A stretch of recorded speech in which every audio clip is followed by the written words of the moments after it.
नमस्कार, मी प्रथमेश तेंडुलकर. चैतन्य social welfare फाउंडेशनच्या माध्यमातून आम्ही दरवर्षी गणेशोत्सवामध्ये चैतन्यमय गणेशोत्सव हा उपक्रम राबवत असतो.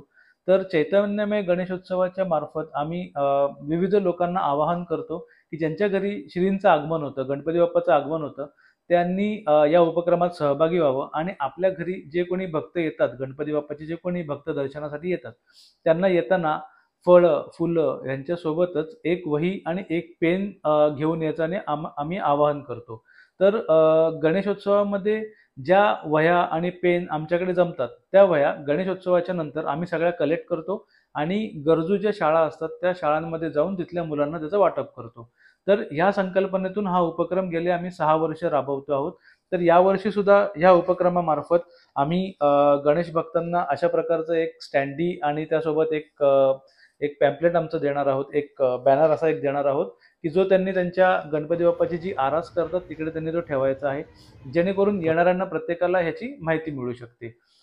यावर्षी जर समजा कोणाला वही आणि पेन आणणं शक्य नसेल, तर त्यांनी एक ज्यांना त्यांच्या इच्छेनुसार त्यांना जी काही एक रक्कम जर द्यायची असेल, तर ते चैतन्याला डोनेट करू शकतात. यावर्षी चैतन्याच्या माध्यमातून चैतन्यमय गणेशोत्सव या उपक्रमामार्फत आम्ही 2 उपक्रम करतोय. सगळ्यात पहिला जो आपण सगळ्यांनी बघितला असेलच, आम्ही वर्गखोल्यांचं नूतनीकरण करतोय एका आदिवासी पाड्यातल्या शाळेमध्ये. आणि दुसरा उपक्रम तोच आपला नेहमीचा, आम्ही एक वही आणि एक पेन त्या शाळेमध्ये जाऊन विद्यार्थ्यांना वाटणार आहोत. तर ह्या 2 उपक्रम आम्ही राबवणार आहोत. तर चैतन्यमय गणेशोत्सव ह्या उपक्रमामध्ये आपण सगळ्यांनी सहभागी व्हावं, ही मी आपल्या सगळ्यांना नम्र विनंती करतो. धन्यवाद. गणपती बाप्पा मोरया.